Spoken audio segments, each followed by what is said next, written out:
kind of wrapping out the year here, I thought it'd be really interesting to do a top 10 of 2022. Yeah, I don't think I have to tell you all this, but I'm probably the biggest film bro out there in the TikTok, Instagram, YouTube film community. I have the best taste. I am beloved by many. I think you would all agree to this, that I just know movies, all right? And I've kind of been seeing this recently where people think I'm like a fan of superhero movies and Marvel, and it's just not the case, you know? And so with this top 10 of 2022, I kind of want to set the record straight in some regards, that first and foremost, I love movies. I love film, all right? I'm a cinephile. Maybe I'm too impressive to the artsy cinephile girls out there. Maybe the film bros respect me too much. I don't know. That's for my biographer to write later. I'm going to give you the list of the top 10 of 2022, and these are like real, genuine, like cinema pieces, you know? All right, you're not going to see any Marvel on this list. This is the real deal, okay? And first and foremost, I swear I have seen all of these. But I can't promise that I didn't fall asleep while watching them. It is film, you know? Sometimes it's a little slow, you know? I hope with this list that it shows all of you that I am truly an ally. An ally to everything. Well, not everything. The good ones. The good causes. Before we start off this top 10, I want to give an honorable mention to men. Not men, right? Toxic. Oh, hate men. No, the movie Men. It was a very scary horror movie, and I peed myself a little bit. But it was written and directed by a man, so problematic, you know? So it doesn't make the list, but I do like the idea of killing all men, all right? I am such an ally. If you want to comment down below, cute film girls, comment how much of an ally you think I am. Anyways, so starting off the top 10, Pearl 2022. This is a peak good for her film. Like, this is textbook good for her. Not gonna lie, Pearl popped off in this film. It was directed by a man, so I know, negative, but it's co-written by Mia Goth, so it gets a pass because a woman was somewhat involved with the production of this. So that's wow. It turned me into a feminist, this movie. It did. Prior to this, I don't think I really understood the plight of women, but after Pearl, I'm like, you know what? Maybe, like, women should get paid more than 70% on the dollar. Number 9, Tar 2022. I mean, finally, women get their own. Whiplash 2013. Isn't that amazing? Haven't we all been waiting for the female version of Whiplash? It was Whiplash being such a toxically masculine film. Where's a toxically feminine film, you know? So good. Cate Blanchett, I mean, gives the performance of her career, really. You know, most likely, I think, to win the Best Picture at the 2023 Oscars. I know, is it too early to say? I don't think it is. We're a couple months off. Most likely to win Best Picture, I think, at the 2023 Oscars. In another video, I'll get more into my predictions, but that's, you know, a little hint for you. Number 8, Don't Worry, Darling, 2022. Another good for her film. But I think this one gets a little bit more of a bump, in my opinion, because female pleasure was represented, right? A lot of going down on women, which takes place in a male fantasy world. So I guess men aren't so bad.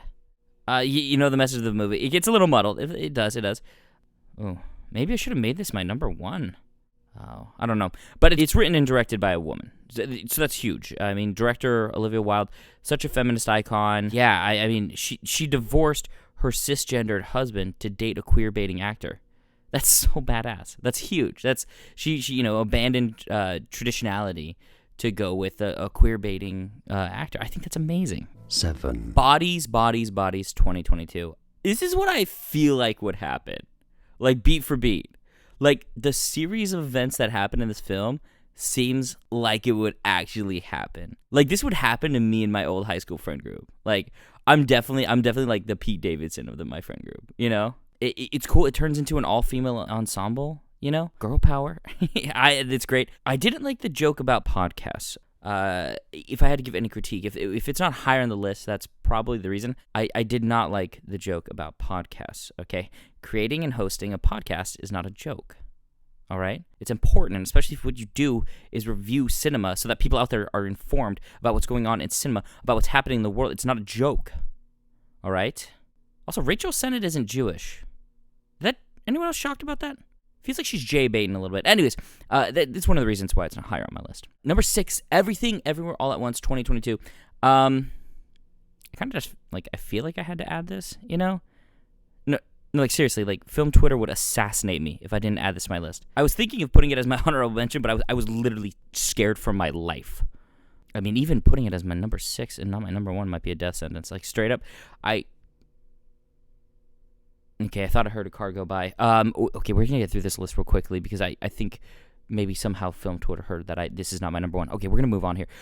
Number 5, Where the Crawdads Sing 2022.